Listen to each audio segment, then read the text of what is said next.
doctor José Luis Velarde es abogado del estudio La Echea. El estudio también ha hecho una evaluación de esta norma sobre delitos informáticos y por supuesto tiene su posición, reconoce aspectos positivos y imagino que también algunos críticos. Doctor Velarde, ¿cómo está? Buenas noches, gracias por estar con nosotros. Buenas noches, Mario. Acabamos de escuchar a Marcos Cifuentes, que es uno de los periodistas que ha sido muy crítico con la promulgación de esta norma. Yo no sé, ustedes, ¿qué perspectiva tienen sobre la misma? ¿Qué elemento positivo tiene? ¿Y qué cosas son mejorables, perfectibles o modificables?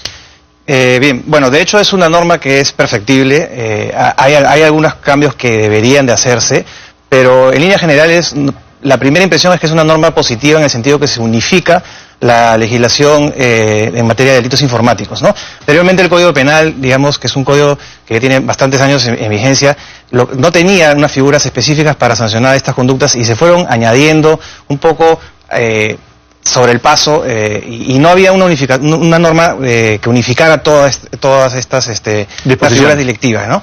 Entonces ese es un avance, ¿no?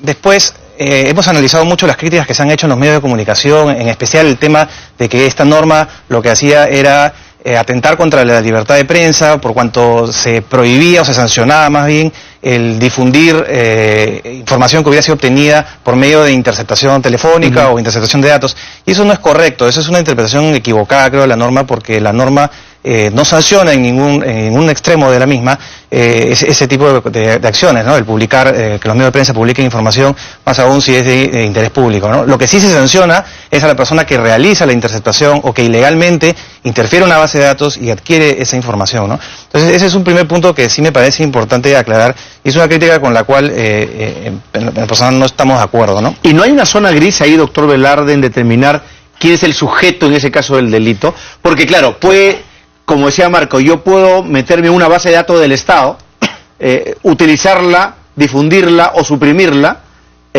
yo considerar que es un ejercicio de mi profesión, un interés legítimo de informar, pero un juez puede determinar, oye, no, tú estás justamente incurriendo en el supuesto de la ley.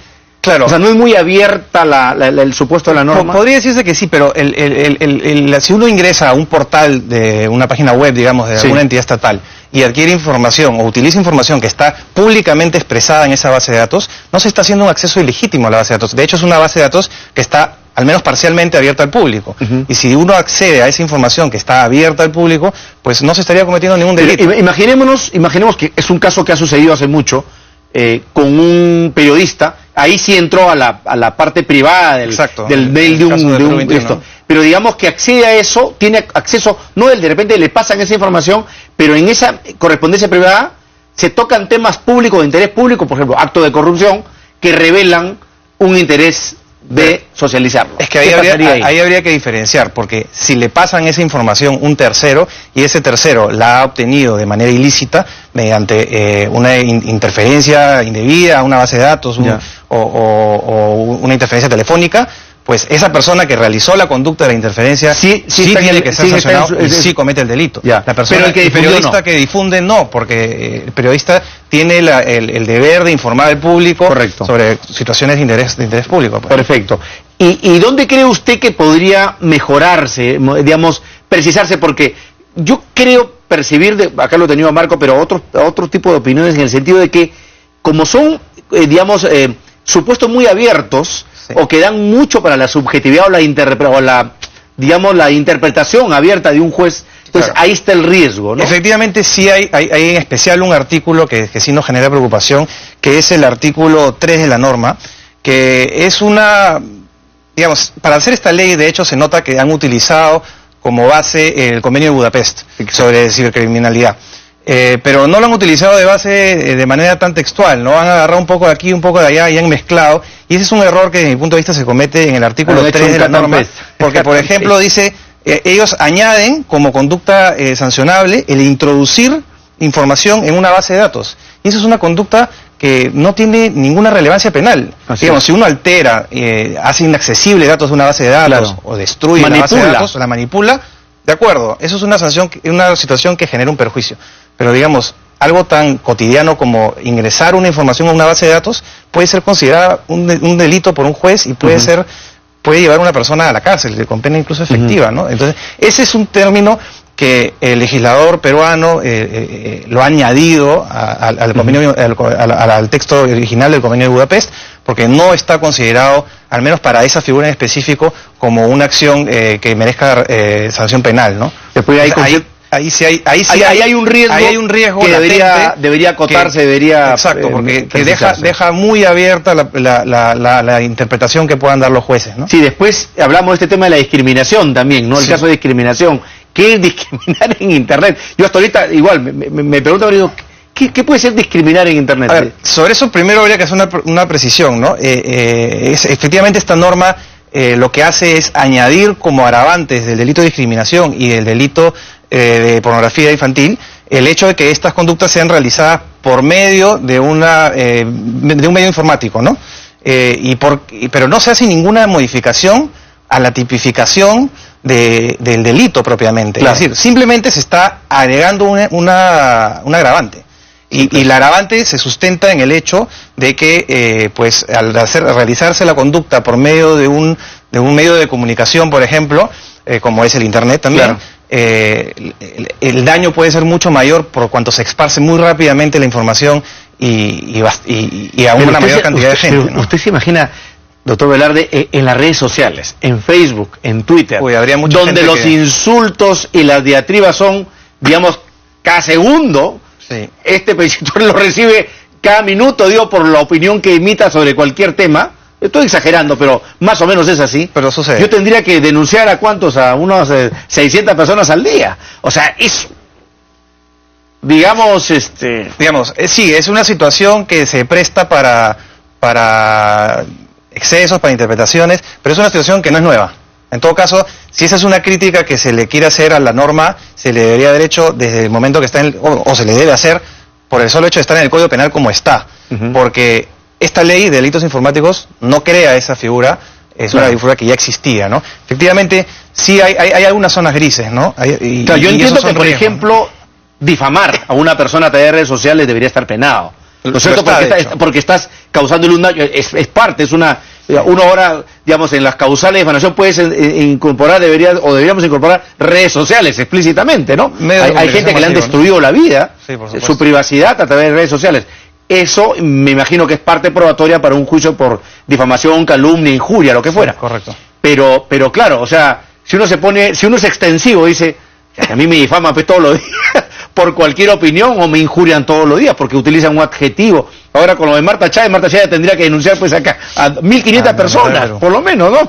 Porque le han injuriado desde hace 4 días. Entonces, claro, es bastante peligroso dejar esas zonas grises por lo que representa, ¿no? Efectivamente hay esos problemas. La norma sí tiene algunas zonas grises, por eso dije al comienzo que es una norma que debe ser perfeccionada. Sin embargo, tampoco se ha satanizado un poco la norma y me parece que sí tiene aspectos positivos.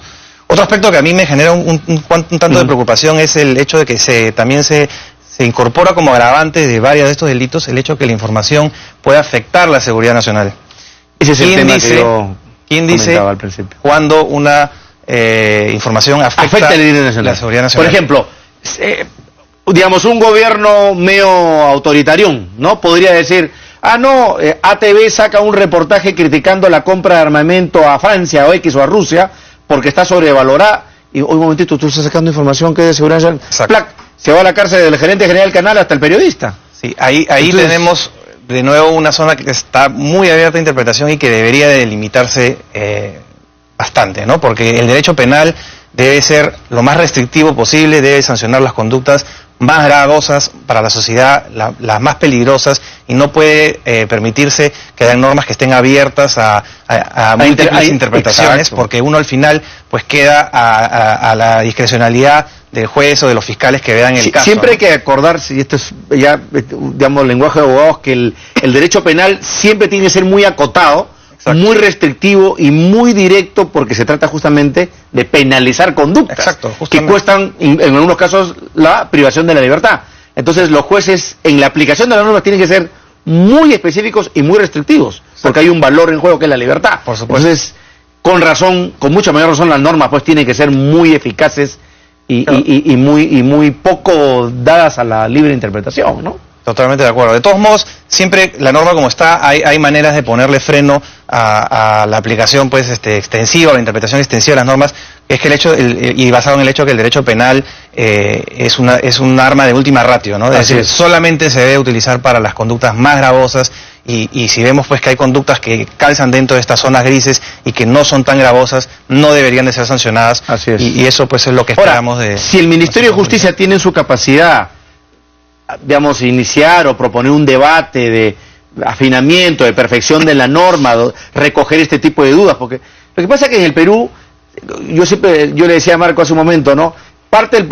Las leyes y las normas, pero sobran en el país, sobran. El problema es la aplicación, y muchas veces esa aplicación no se produce porque son normas mal hechas, pues mal redactadas. Entonces, si se juntan las partes involucradas, se podría de repente tener un mejor texto que nos aclare a todos y digamos, por lo menos se alcance el propósito de la norma, ¿no es cierto? Seguro que sí. En mejores términos. Hoy me parece haber visto una noticia en ese sentido, ¿no? Que el Ministerio de Justicia está enviando sugerencias a una comisión del Congreso para ver una alternativa a este proyecto, a esta ley, ¿no?